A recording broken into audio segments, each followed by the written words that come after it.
વડોદરાની માંજલપુર વિધાનસભા પેટા ચૂંટણી માટે વહેલી સવારે 7 વાગ્યાથી મતદાનની પ્રક્રિયા શરૂ થઈ છે. મતદાનના પ્રથમ કલાકથી જ વિવિધ મતદાન મથકો પર મતદારોની અવરજવર જોવા મળી રહી છે.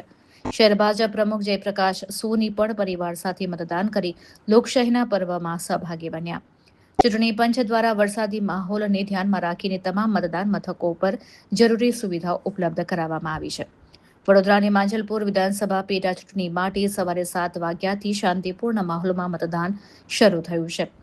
મતદાનના પ્રથમ કલાકથી જ મતદારોમાં ઉત્સાહ જોવા મળ્યો હતો અને અનેક મતદારો વહેલી સવારે જ પોતાના મતાધિકારનો ઉપયોગ કરવા મતદાન મથકો પર પહોંચ્યા હતા. શહેર ભાજપ પ્રમુખ જયપ્રકાશ સોની પોતાના પરિવાર સાથે કુબેરેશ્વર પ્રાથમિક શાળાના મતદાન મથકે પહોંચ્યા હતા અને મતદાન કરીને નાગરિકોને પણ લોકશાહીના આ મહાપર્વમાં અવશ્ય મતદાન કરવાની અપીલ કરી હતી. ચૂંટણી પંચ દ્વારા માંજલપુર વિધાનસભાના કુલ 260 મતદાન મથકો પર વરસાદી પરિસ્થિતિને ધ્યાનમાં રાખીને વિશેષ વ્યવસ્થાઓ કરવામાં આવી છે. મતદારોને કોઈ પણ પ્રકારની મુશ્કેલી ન પડે તે માટે શેડ, પીવાના પાણી, વીજળી, બેઠક વ્યવસ્થા તેમજ અન્ય જરૂરી સુવિધાઓ ઉપલબ્ધ કરાવવામાં આવી છે. મતદાન દરમિયાન કાયદો અને વ્યવસ્થા જળવાઈ રહે તે માટે પોલીસનો ચુસ્ત બંદોબસ્ત ગોઠવવામાં આવ્યો છે, જ્યારે ચૂંટણી અધિકારીઓ પણ સતત સમગ્ર પ્રક્રિયા ઉપર નજર રાખી રહ્યા છે. આજનું મતદાન સવારે 7 વાગ્યાથી સાંજે 5 વાગ્યા સુધી ચાલુ રહેશે. ચૂંટણી તંત્ર દ્વારા તમામ મતદારોને પોતાના મતાધિકારનો ઉપયોગ કરીને લોકશાહીને વધુ મજબૂત બનાવવા અપીલ કરવામાં આવી છે. રિપોર્ટર રાહુલ રાજપૂત.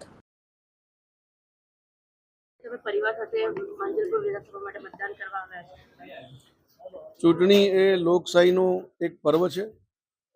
ભારતીય નાગરિકો આ વિષયને બરોબર સારી રીતે સમજે છે અને માંજલપુરના મતદારો પણ ખૂબ સારી રીતે આ વિષયને સમજે છે. એટલે મને પૂરી ખાતરી છે કે આજે ભારી માત્રામાં મતદાન થશે.